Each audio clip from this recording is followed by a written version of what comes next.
Hello friend, welcome to इट्सम solution. Coordinate geometry में हम पैराबोला का चैप्टर 1 कर रहे हैं। लाइन कर लिया, सर्किल कर लिया हमने, बहुत अच्छे से बेसिक इक्वेशन से सीख किए। क्योंकि आपके एग्जाम में कोई भी क्वेश्चन किसी भी तरह से पूछा जा सकता है, मिक्सिंग करके पूछा जाए तो आपको फॉर्मूला अगर आपने याद कर रखा है तो थोड़ी सी प्रॉब्लम हो सकती है। तो वहाँ मैंने आपको बेसिक इक्वेशन से जनरेट करना सिखाया है। सेम आज पैराबोला में भी ये चीज़ कर रहे हैं, तो बहुत अच्छे से देखना, आपको बहुत चीज़ें समझ में आएंगी। दूसरी है, इसमें इतनी सारी मैंने चीज़ें हैं आपको समझाने की कोशिश की है स्टार्टिंग से और बेसिक इक्वेशन के जरिए, तो आप इजीली क्वेश्चन कर पाओगे। ठीक है, क्वेश्चन भी मैं आपको बता दूंगा, करने का तरीका भी बता दूंगा। अब देख लेते हैं बेसिकली ये है क्या। Focal cord, focal distance, focal property, Hindi English दोनों बता दूंगा मैं, शीर्ष नाभि वगैरह। ये आपका वाई है, ये आपका वाई डैश है जो आपके ब्लैक में लिख रहा है, और ये आपका एक्स है, ये आपका एक्स डैश है, ये मैंने आपके एक्सेस बता दिए, और ये आपका ब्लैक में पैराबोला बन रहा है। इसके साथ ब्लू में एक लाइन और बन रही है। अब वन बाई वन बात कर लेते हैं। जो एक्स और वाई डैश का जो क्रॉस सेक्शन पॉइंट है जहां पर पैराबोला टिका हुआ है वो आपका ए है, और उसी को हम बोलते हैं शीर्ष। ठीक है, इसके बाद बात करते हैं एक ऐसा पॉइंट जो पैराबोला के अंदर है और आपके एक एक्सिस पर है, किसी पर भी हो, तो उसको बोलते हैं हम नाभि। लेकिन इसमें कंडीशन क्या होती है, नाभि और ए के बीच की डिस्टेंस उतनी होती है जितनी ये एन डैश और एन से वाई वाई डैश की डिस्टेंस होती है। समझ में आई बात। दोनों के बीच की डिस्टेंस क्या होती है, सेम होती है। अब बात कर लेते हैं अक्ष। अक्ष क्या है, जिस पर पैराबोला टिका हुआ है, जो आपका है वाई वाई डैश। नियता क्या है, नियता है आपकी एन एन डैश, यानी कि आपकी एक ऐसी दूरी जो आपकी ए से लेके एस तक की जितनी दूरी है उतनी दूरी अगर पैराबोला के बाहर बनाई जाए वाई वाई डैश के पैरेलल में जो आपका अक्ष है उसके पैरेलल में, तो वो क्या हो जाएगी, नियता कहलाएगी। ठीक है, इसके बाद बात करते हैं फोकल कॉर्ड की। फोकल कॉर्ड क्या होता है, नाभीय जीवा। तो नाभीय जीवा क्या चीज है, देखो नाभीय जीवा यानी नाभि से गुजरने वाली जीवा, और जीवा आपको पता है कि क्या करती है, वो एक सेक्टर बनाती है। तो जैसे ये बनाया हुआ है सेक्टर, तो ये क्या है, नाभीय जीवा कहलाएगी। अब इसके बाद बात करते हैं फोकल डिस्टेंस की। तो फोकल डिस्टेंस क्या है, फोकल डिस्टेंस है आपका, जैसे मैं यहाँ पर एक पॉइंट डिनोट कर देता हूँ, ये आपका है के डैश के। ओके, ये हमने पॉइंट डिनोट कर दिया के डैश के, और इसमें फोकल डिस्टेंस क्या होगी, फोकल कॉर्ड होगी आपकी के dash. Okay, and focal distance यानी फोकल यानी नाभि से दूरी यानी कि आपकी के एस, या फिर आप बोल सकते हो के डैश एस। जो आपकी दूरी यानी कि पैराबोला पे कोई भी पॉइंट और आपके नाभि के बीच की दूरी क्या कहलाएगी, फोकल डिस्टेंस कहलाएगी। इसके बाद बात करते हैं फोकल प्रॉपर्टी। चलो इसको थोड़ा सा ब्रेक दो। इसके बाद करते हैं लेटस रेक्टम, नाभि लंब। लेटस रेक्टम क्या है, लेटस रेक्टम है नाभि लंब यानी नाभि से गुजरने वाला लंब। तो हम उसको बना लेते हैं। नाभि से गुजरने वाले लंब की बात की है तो एक ऐसी लाइन जो आपकी नाभि से गुजरती है। ओके, ये थोड़ा सा सही नहीं है, इसको इस तरह से बना देते हैं। यानी कि एक ऐसी लाइन जो आपकी नाभि से गुजरती है और नाभि पर क्या है, लंब है, यानी एक्स एक्स डेस्क पर क्या है, लंब है। ये दिख रहा है आपको डेफिनेटली। यानी कि ये जो आपका एल और एल डैश है ये आपका क्या है, नाभि लंब हो जाएगा, यानी कि लेटस रेक्टम हो जाएगा। ये एक्स एक्स डैश के क्या है, लंबवत है। ओके, इसको हम क्या बोल सकते हैं, फोकल कोड भी बोल सकते हैं, कोई दिक्कत वाली बात नहीं है। आप अगर ऐसा सोचोगे इसको फोकल कोड, इसको भी बोल सकते हैं। तो एल एल डैश क्या हो गया, लेटस रेक्टम हो गया। बट फोकल कोड कभी भी क्या नहीं होगी, सॉरी लेटस रेक्टम क्या नहीं होगा, के डैश नहीं होगा, क्योंकि ये क्या है, लंबवत नहीं है एक्स एक्स डैश से। सेमी लेटस रेक्टम क्या है, आधा अर्धनाभिलंब, यानी कि या तो आप एल एस कंसिडर करो या फिर आप एल डैश एस कंसिडर करो। अब बात करते हैं डबल ऑर्डिनेट की। तो डबल ऑर्डिनेट क्या है, इसको देखो। डबल ऑर्डिनेट मतलब है दो ऑर्डिनेट बन रहे हैं, लेकिन इसके लिए क्या कंडीशन होती है, ये एक्स एक्स डैश के क्या हो, लंबवत हो। ये एक्स एक्स डैश के क्या हो, लंबवत हो। कुछ इस तरह से, जैसे मैं इसको पॉइंट डिनोट कर देता हूं आपका एम और आपका एम डैश। ठीक है, यहाँ पर ये डिनोट कर देते हैं इसको एम डैश, यानी कि आपका एम एम डैश है वो क्या है, आपका डबल ऑर्डिनेट है। अब आप कहोगे कि एल एल डैश भी डबल ऑर्डिनेट है, बिल्कुल है। के डैश डबल ऑर्डिनेट नहीं है। क्या कंडीशन है इसके लिए, कि आपकी एक जीवा जो आपकी 90 डिग्री कोण बनाती हो, यानी कि आपके एक्स एक्सेस से क्या हो, लंबवत हो, तो वो आपकी कहलाएगी डबल ऑर्डिनेट या फिर द्विकोटि कहलाएगी। समझ में आ गया। द्विकोटि के लिए क्या होगा, द्विकोटि के लिए आपका 90 डिग्री होना जरूरी है, बट फोकल कोड के लिए 90 डिग्री होना जरूरी नहीं है। अब ये सारी चीजें हो गई, हम बात कर लेते हैं अब फोकल प्रॉपर्टी की। अगर मैं इसके पॉइंट से एक लंब डाल देता हूं किस पर, एन एन डैश की लाइन पर। ठीक है, क्लियर है बात। अब एन एन डैश की लाइन पर डाला है मैंने, और ये मैंने पॉइंट डिनोट कर दिया है आपका ओ। अब इस ओ को, ओ तो छोड़ो, इसको पी डिनोट कर देते हैं, ताकि ओ से कहीं आपको मूल बिंदु कहीं ऐसा नहीं लगे कि मूल बिंदु है। पी कहीं डिनोट किया नहीं है, तो के पी और आपका के एस, ये आपका क्या है, दोनों इक्वल होते हैं। के एस और इक्वल टू होता है के पी। तो यही आपकी फोकल प्रॉपर्टी है, यानी कि आपकी नाभीय गुण है ये। तो आप इस तरह से इसको डिनोट करते हो, और इसी की बेस पे हम क्वेश्चन करते हैं सारे सॉल्व। और हम देख लेते हैं आप बेसिक इक्वेशन की किस तरह से जनरेट करते हैं हर बेसिक इक्वेशन को। तो पहले मैं एक ये छोटा सा डायग्राम ले लेता हूँ। ये तो आपको समझाने के लिए था कि बेसिकली शीर्ष क्या होता है, नाभि क्या होती है, नियता क्या होती है, अक्ष क्या होता है, ये सभी चीज़ें। और इसमें हम बात कर लेते हैं वन बाई वन। तो मैं छोटा सा एक क्या है इसमें बना लेते हैं कि ये आपका क्या है, ये आपका है नाभि, ओके। और ये आपका क्या है, ये आपका शीर्ष है। ये आपके एन एंड एस, ये क्या है आपकी नियता है। इसके साथ मैं एक यहाँ पर पॉइंट मान लेता हूँ पी, और इसके साथ एक लंब डालना पड़ेगा, ये भी मुझे जरूरत पड़ेगी यहाँ पर, तो मैं इसको लंब डाल लेता हूँ। तो इसमें ये क्या होगा, चलो इसको अभी छोड़ देते हैं यहाँ तक। तो पहले वन बाई वन कर लेते हैं। ये आपका ए है। अब देखो ये आपका वाई वाई डैश है और ये आपका एक्स एक्स डैश है। अब क्लियर हो गया यहाँ तक चीज़। अब इसका क्रॉस सेक्शन पॉइंट है, तो ये क्या हो जाएगा, शीर्ष क्या होगा, ए 0,0, ओके। इसके बाद बात करते हैं नाभि की। तो मैं ये मानता हूँ कि यहाँ से लेके यहाँ तक की जो डिस्टेंस है वो ए है, क्लियर है। तो इसके कोऑर्डिनेट क्या हो जाएंगे, इसके कोऑर्डिनेट हो जाएंगे आपके a,0, एक्स एक्सिस पर y क्या हो जाएगा a,0। तो नाभि क्या हो गई आपकी a,0 हो गई। ये चीज़ यहाँ तक क्लियर हो गई। अब इसके बाद बात करते हैं हम अक्ष की। तो देखो ये किस अक्ष पर टिका हुआ परवल है, y = 0 पर टिका हुआ है डेफिनेटली। इसके बाद नियता की बात करते हैं। तो नियता क्या आपकी एन एंड एस। अब यहाँ पर देखो जितनी डिस्टेंस इधर है उतनी डिस्टेंस क्या होगी, इधर होगी। अब इस लाइन की इक्वेशन अगर मैं बनाना चाहता हूँ एन एंड एस की, तो अगर नहीं आती तो आप इसके क्या कोऑर्डिनेट लिख लो डायरेक्ट -a,0। और ये क्या एक्स से कितनी डिस्टेंस पर है, x = -a डिस्टेंस पर। तो यही नियता की क्या होगी, समीकरण हो गई। क्लियर हो गया यहाँ तक। नाभि लंब की लंबाई हम देखते हैं, नाभि लंब क्या है। अब यहाँ पर क्या है, हमें थोड़ा सा क्या है, इसको नाभि पर एक लंब खींचना पड़ेगा, जो हमने इस तरह से खींच दिया। ये आपका नाभि लंब है। और इसके साथ मैं क्या करूँगा, इस एस को मैं पी से मिला देता हूँ, ये मैंने मिला दिया है। और इस पी को भी मैं एन एंड एस से मिला देता हूँ, ये मैंने इसको मिला दिया। अब थोड़ा सा क्या है, इसको क्या करते हैं हम, इसको तो हम एल लिख लेते हैं, इसको हम एल डैश कर देते हैं, ये पी है। अब इसके बाद और कौन सा पॉइंट बच गया, कोई नहीं बचा, तो इसको एम हम यहाँ पर डिनोट कर देते हैं। अब एक बात देखो, आपको नाभि लंब, नाभि समीकरण और परवलय का समीकरण चाहिए। तो उसके लिए हमें सबसे पहले परवलय का समीकरण निकालना पड़ेगा। तो परवलय के समीकरण के लिए मुझे एक चीज पता है कि पी एस जो है वो बराबर है पी एम के, और ये आपका क्या नाभि गुण है, और इसी से सभी चीजें निकलती हैं।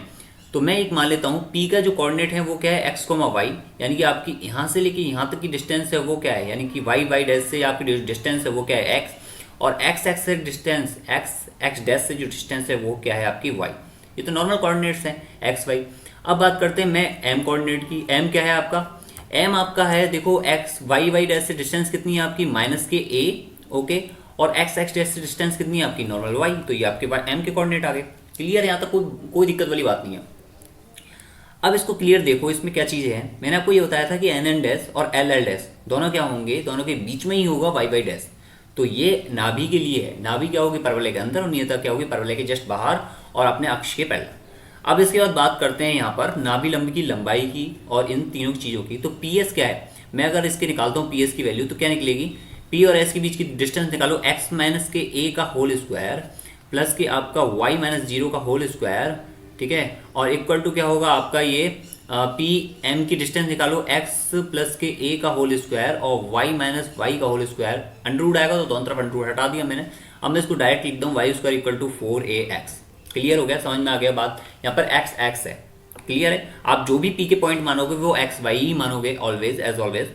तो इसको चलो कर लेते हैं। इसके बाद अब इसके बाद क्या चीज़ है, अब इसमें देखो थोड़ा सा, अच्छा ये आपका हो गया क्लियर।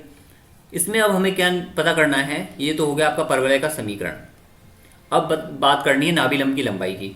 अब मुझे ये पता है कि भाई ये जो पॉइंट है आपका, जो मैं एक दूसरे उससे ले रहा हूँ, रेड से ले लेते हैं, ये आपका जो पॉइंट है L, तो इस L की कोऑर्डिनेट क्या है, आप ध्यान से देखना। x कोऑर्डिनेट क्या है आपका, x तो आपकी डिस्टेंस है a, और y कोऑर्डिनेट क्या है आपकी, इसकी लेंथ मान लेता हूँ मैं L। यहाँ से मैं इसकी लेंथ मान लेता हूँ S से लेके L तक L है, और S से L डैश भी लेंथ क्या होगी, L होगी, सेम है, अर्धनाभि लंब है L। तो ये मैं मान लेता हूँ इसके कोऑर्डिनेट क्या होंगे, a, L, ये निकल रहे हैं इसके कोऑर्डिनेट। तो ये आप देख रहे हो कि L जो है वो परवलय पर स्थित है। तो परवलय का समीकरण ये है, तो आपको क्या होना चाहिए, सेटिस्फाई करना चाहिए डेफिनेटली इक्वेशन को। तो इसमें हम वैल्यू पुट करेंगे तो ये सेटिस्फाई होना चाहिए। तो हम इसमें क्या वैल्यू पुट करेंगे, AL, तो L तो स्क्वायर ये हो गया y की जगह, और ये क्या हो गया 4a², यानी कि L की वैल्यू कितनी आ गई, 2a आ गई, ठीक है, 2a आ गई। तो हमने तो सिर्फ a माना हुआ है, तो a की टर्म में निकालेंगे। और यहाँ पर नाभि लंब की लंबाई क्या है आपका, L डैश है, तो ये क्या हो जाएगी आपकी 2L हो जाएगी, जो किसके बराबर होगा, 4a के बराबर होगा। बात समझ आया, क्लियर हो गया, कोई दिक्कत वाली बात नहीं। अब बात करते हैं नाभि लंब के समीकरण की। अब एक बात देखो, आपने देखा यहाँ पर S ये आपका जो एस पॉइंट है ये एक्स से कितनी डिस्टेंस पर, ए पर, सेम नियता की तरह आप इसको इस तरह से लिख सकते हो, एक्स इक्वल टू ए क्या हो गया, नाभि लंब का समीकरण हो गया। क्लियर बात, कोई दिक्कत नहीं है इसमें, सारी चीजें कर सकते हो।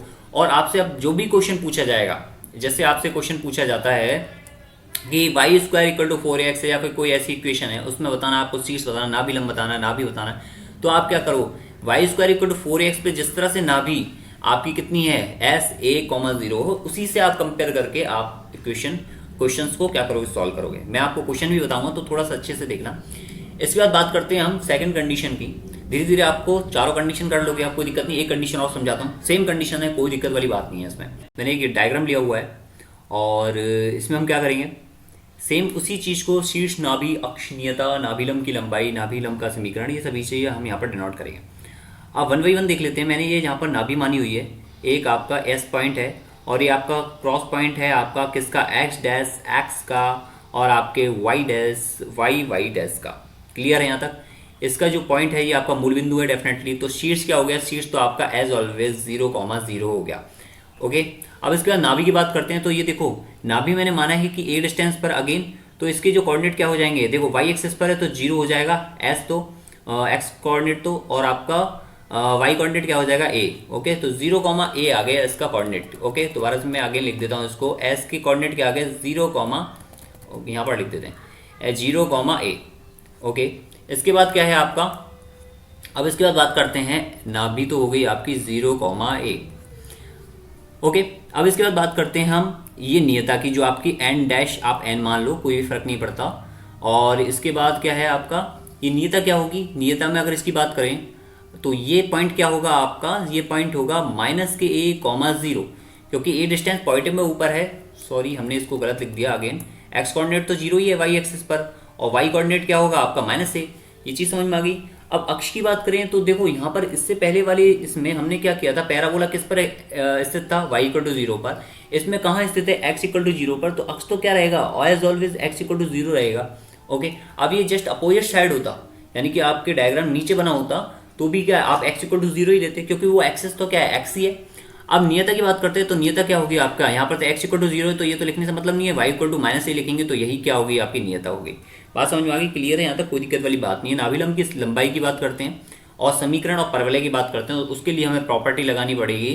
तो हम प्रॉपर्टी के लिए यहाँ पर इसको पहले डिनोट कर लेते हैं। देखो मैंने डायरेक्ट डिनोट कर दिया था, तो इसको यहाँ डिनोट कर देते हैं। एक ये मान लेते हैं, ये पॉइंट है आपका, और एक यहाँ से ये लंबाई है आपकी, ये ठीक है। अब आप ये तो मान लो, आप P मान लो, और इसको मान लेते हैं हम M, जो मैंने कहीं माना हुआ नहीं है। तो P तो मैं ये मान लेता हूँ कि आपका जो P पॉइंट है वो आपके कोऑर्डिनेट रखता है x, y, और जो आपका M पॉइंट है वो कोऑर्डिनेट कितना रखेगा। अब यहाँ से देखो आपके कोऑर्डिनेट में क्या होगा, x की जो कोऑर्डिनेट है वो y डैश से डिस्टेंस होगी, वो कितनी है आपकी P के जैसे x है, और y x डैश से डिस्टेंस कितनी है वो आपकी है -a। तो ये कोऑर्डिनेट क्या हो गए, M के x -a। ठीक है, बात समझ में आ गई, क्लियर है, कोई दिक्कत नहीं है। अब हम लेते हैं PS इक्वल टू PM, जो आपकी क्या है, नाभीय गुण है या फिर प्रॉपर्टी है। PS क्या है आपका, PS यहाँ निकालो, x माइनस के 0 यानी कि x स्क्वायर, और प्लस के y माइनस a का स्क्वायर, और इसका अंडर रूट जो बराबर होगा किसके, PM के, यानी कि 0 और y प्लस a का होल स्क्वायर, ये आपके। तो अंडर रूट तो मैंने दोनों तरफ से हटा दिया। अब मैं इसको जस्ट सॉल्व करूंगा तो मुझे यहाँ पर ये पता लगेगा कि ये 4ay है, तो 4ay इधर क्या आ जाएगा 2ay, और 2ay जोड़कर क्या आ जाएगा 4ay आ जाएगा। तो परवलय की समीकरण तो क्या आ गई भाई, x square equal to 4ay आ गई। ओके, क्लियर हो गया यहाँ तक। अब मैं एक नाभिलंब का निकालने के लिए, नाभिलंब के समीकरण निकालने के लिए मैं क्या करता हूँ, एक यहाँ पर एक नाभिलंब, इसको क्या करता हूँ यहाँ पर पुट कर देता हूँ, एक लाइन ड्रॉ कर देता हूँ जो नाभि से कनेक्ट होती है और आपके किससे जाती है, आपकी जा रही है, आपके परपेंडिकुलर है वाई डैश से। तो ये क्या हो गया आपका, नाभि होगी, नाभिलंब हो गया। और ये क्या है, मैं मान लेता हूँ ये एल है और ये आपका एल है। तो अगर इस पॉइंट को मैं निकाल रहा हूँ जो आपका क्या है एल डैश है, और ये आपका ये पॉइंट क्या है एल है, तो मैं कोई भी पॉइंट निकाल लेता हूँ, एल निकाल लेता हूँ। हालांकि एल क्या होगा आपका, ये आपकी एक्स वाई डैश से डिस्टेंस कितनी है जो आपका एक्स कोऑर्डिनेट में लिखा जाएगा, तो ये डिस्टेंस है आपकी एल जो आपका लंब है, और एक्स डैश से डिस्टेंस कितनी है जो आपके एज ए वाई कोऑर्डिनेट लिखा जाएगा, वो डिस्टेंस कितनी है ए। तो यहाँ पर ये एल के कोऑर्डिनेट आ गए जो आपके पैराबोला पे क्या होंगे, पैराबोला पे आपके सेटिस्फाई करेंगे, ये पॉइंट क्या होंगे, संतुष्ट होंगे। तो इसके बाद हम इसमें पुट कर लेते हैं एल स्क्वायर इक्वल टू क्या हो गया है 4a स्क्वायर, यानी कि एल इक्वल टू क्या आ गया आपका 2a, और यहाँ पर नाभिलंब क्या है, नाभिलंब है आपका एल एल डैश। ओके, तो जो किसके बराबर होगा, आपके 4a के बराबर होगा, यानी कि आपका 2l यानी कि 4a के बराबर होगा। तो आपसे यही चीज़ें हो सकती हैं पूछें, इसके अलावा आपको कुछ नहीं पूछा जा सकता। दूसरी इंपॉर्टेंट बात, अब नाभिलंब के समीकरण की बात कर लेते हैं। तो ये क्या है आपका एस 0, a है, यानी कि आपकी एक्स एक्सिस से डिस्टेंस किसकी है, ये y की मानी जाएगी, y की डिस्टेंस है, y इक्वल टू क्या हो जाएगा आपका a। तो ये आपका नाभिलंब का समीकरण हो गया, सिंपल सा सटीक। ओके, इसी के बेस पे दो और हैं, वो कर लेते हैं, वो डायरेक्ट कर लेते हैं, मैं आपको डायरेक्ट चीज़ें बता देता हूँ। तो ये आपके क्या है, इस डायरेक्शन में है, तो डेफिनेटली आप ये सारी चीज़ें कर पाओगे, मैं धीरे धीरे लिख देता हूँ और इनको आप सब करके देखना कि किस तरह से ये बन रहे हैं। ओके, यहाँ पर हम शीर्ष मान लेते, ये आपका क्या हो गया, नाभि हो गई, ये आपका अगेंस्ट शीर्ष हो गया, इसके कोऑर्डिनेट क्या हो गए, -a, 0। ओके, ये आपका 0, 0, ये आपका y, y डैश, और ये आपका ये क्या है x, x डैश। ओके, ये आपका क्या है n, n डैश। ओके, ये चीज़ क्लियर हो गई यहाँ तक। अब इसके बाद 1 बाई 1 बात कर लेते हैं। ये मैंने p ले लिया है, p के बाद यहाँ पर मैं इसको m ले लेता हूँ, और ये जस्ट ऐसे एक लाइन यहाँ ड्रॉ की, एक लाइन इस पर ड्रॉ की, किस पर, n डैश पर। ओके, और ये आपका पॉइंट क्या है, m ले लो। और इसके बाद नाभिलंब के लिए बात करें तो आप एक अलग कलर से हम बना लेते हैं, सॉल्व आप करना है, मैं इसकी सभी की इक्वेशंस लिख देता हूँ, सॉल्व को आपको करना पड़ेगा। तो ये क्या हो गया आपका, इस तरह से हो गया, और इसको मैं क्या डिनोट करूंगा, इसको मैं डिनोट करूंगा एल डैश। ठीक है, क्लियर है, कोई दिक्कत नहीं है। अब इसके बाद चलो कर लेते हैं 1 बाई 1। शीर्ष क्या होगा, शीर्ष तो आपका जैसे एज यूजुअल a 0, क्योंकि ये दोनों एक्सिस से क्रॉस सेक्शन से गुजर रहा है। नाभि क्या होगी, -a, 0। और इसके बाद अक्ष की बात करते हैं, तो अक्ष क्या होगा, सेम जो इसका था पहले वाले का था, y इक्वल टू 0। नियता की बात कर लेते हैं, तो नियता क्या होगी, x इक्वल टू a होगी डेफिनेटली, यहाँ पर क्या है, पॉजिटिव डिस्टेंस पर है। अब इसके बाद क्या है, PS इक्वल टू आपको PM करना है, तो इधर से डायरेक्ट निकलेगी y square equal to 4x निकली थी, तो इस कंडीशन में निकलेगी y square equal to -k4ax। ठीक है, जस्ट अपोजिट हो जाती तो माइनस हो जाता है साइन, आप निकाल के देख लेना, p के कोऑर्डिनेट xy मानना, और उससे ये इक्वेशंस निकल जाएगी। नाभिलंब का समीकरण क्या है, अब नाभिलंब का समीकरण बना लेते हैं। नाभिलंब का समीकरण क्या होगा, देखो यहाँ से x इक्वल टू -a, तो यानी कि नाभिलंब का समीकरण क्या हो जाएगा, x इक्वल टू ये क्या है आपकी नियता, सॉरी नाभिलंब का समीकरण बात कर रहे हैं ना इसमें ये वाला, तो ये क्या हो जाएगा आपका x इक्वल टू -ka। ठीक है, तो नाभिलंब का समीकरण क्या हो जाएगा, नाभिलंब का समीकरण x equal to -ka। Okay, यही नाभिलंब है एल डैश। अब नाभिलंब की लंबाई की बात करते हैं, तो नाभिलंब की लंबाई क्या होगी, इधर सीधा सीधा वैल्यू पुट करोगे, किसका, इस एल की वैल्यू पुट करोगे, एल के कोऑर्डिनेट पुट करोगे, तो आप सीधा सीधा क्या आ जाएगा, 4a आएगी, जो सभी के लिए क्या होगी, सेम होगी, सभी के लिए सेम आएगी 4a। तो आपको इसमें बार बार निकालने की जरूरत नहीं है। इसके बाद नेक्स्ट कर लेते हैं इसमें हम ये वाला, और सेम वैसा ही है, ये आपका क्या है, n डैश है, और आपका n है जो हमारा पहले ऊपर बन रहा था, अब वो क्या है, हमने y डैश की डायरेक्शन में बना दिया है। और ये आपका क्या है, x डैश है, और ये आपका x है, ये आपका y है, ये आपका y डैश है। ओके, ये आपका एज यूजुअल पॉइंट A है जो आपका शीर्ष कहलाएगा, ये आपका एज यूजुअल पॉइंट S है जो आपका नाभि कहलाएगी। ओके, यहाँ पे मैं एक अगेन पॉइंट मान लेता हूँ, कोई दिक्कत नहीं है, कहीं पे भी मान सकते हो आप, उसी अकॉर्डिंग आप क्वेश्चन कर सकते हो। तो मैं 1 बाई 1 लिख लेता हूँ। A क्या है आपका 0, 0। ओके, नाभि क्या है आपकी S 0 y एक्सिस पर है, और आपका कोऑर्डिनेट क्या हो जाएंगे, -ka। अक्ष क्या होगा, देखो इस कंडीशन में अक्ष क्या है आपका, सेम जैसे ऊपर था अक्ष x इक्वल टू 0, तो इसमें क्या होगा, जिस पर टिका हुआ है वो कौन सा है, x इक्वल टू 0। नियता क्या है इसकी, देखो ये कौन सी पॉइंट है, ये वाला पॉइंट कौन सा हो जाएगा आपका, x y कोऑर्डिनेट पे है तो 0, a, तो इसकी नियता क्या हो जाएगी, इसकी नियता हो जाएगी y equal to a। Okay, clear है, यहाँ तक समझ में आ रहा है। नाभिलंब की लंबाई देखो, अब नाभिलंब की लंबाई है आपकी, नाभिलंब की लंबाई और परवलय का समीकरण, तो परवलय का समीकरण निकाल लेते पहले। जब ऊपर हमने बनाया था पॉजिटिव डायरेक्शन में, तो एक्स स्क्वायर इक्वल टू क्या आया था, 4ay, तो जस्ट इसमें क्या हो जाता है, थोड़ा सा पॉइंट हो जाता है, x square equal to -k4ay। कर लेना, बना लेना, सेम बनेगा, कोई इसमें अदर कंसेप्ट नहीं है, और सेम बनेगा सभी के लिए, और ये आपके लिए बहुत इंपॉर्टेंट है, जब आपके क्वेश्चन आएंगे केवल इन्हीं से सॉल्व होंगे। अब नाभिलंब के समीकरण की बात कर लेते हैं, तो ये आपका जो एक्स कोऑर्डिनेट है वो क्या है, 0, यहाँ लिख लेते हैं इसको, 0, -ka क्या है, इसके कोऑर्डिनेट है। तो नाभिलंब का समीकरण क्या हो जाएगा, y इक्वल टू -ka, इसका क्या हो जाएगा, समीकरण हो जाएगा। x इक्वल टू 0 तो कोई नहीं, वो तो आपका अक्ष है। अब नाभिलंब की लंबाई वो क्या है, जस्ट 4 है, सभी के लिए क्या हो जाएगी, 4 है। आप अलग अलग निकालो, इंडिविजुअल निकालो, कोई फर्क नहीं पड़ता, सबका वही करता था। ओके, बात समझ में आ गई, क्लियर है। आपको ये चीज़ बहुत अच्छे से करनी है, आप जब बनाना सीख जाओगे तो आपको ऐसा कोई भी क्वेश्चन है जो आपको लगता है टफ है, वो ईजी हो जाएगा। ओके, यही मेरा बेसिक पर्पज़ है, आपको बेसिक इक्वेशन कराने का। और इसके बाद मैं आपको एक दूसरे लेक्चर में थोड़े से एग्जाम्पल कराने के साथ मैं उसमें क्वेश्चन दे दूंगा, तो थोड़ा सा उसको क्या है, आप क्वेश्चंस को सॉल्व करो ताकि आपको पता लगे कि आप कहाँ एडजस्ट कर रहे हो। इसके बाद और भी इसमें पॉइंट हैं, क्रॉस पॉइंट्स बनते हैं, लाइन के साथ मिक्सिंग बनती है, तो वो सभी मैं चीज़ें करा रहा हूँ धीरे धीरे, तो आप देख लो। Okay guys, good luck, best of luck. और देखो आप इसमें टेलीग्राम का जो चैनल है वहाँ जुड़ जाना, इन्फॉर्मेशन सारी वहीं मिलती हैं। और thank you, good luck, best of luck, thank you. और प्लीज़ जितना हो सकता है हमें सपोर्ट करो और प्लीज़ सेशन को लाइक करना। Okay guys.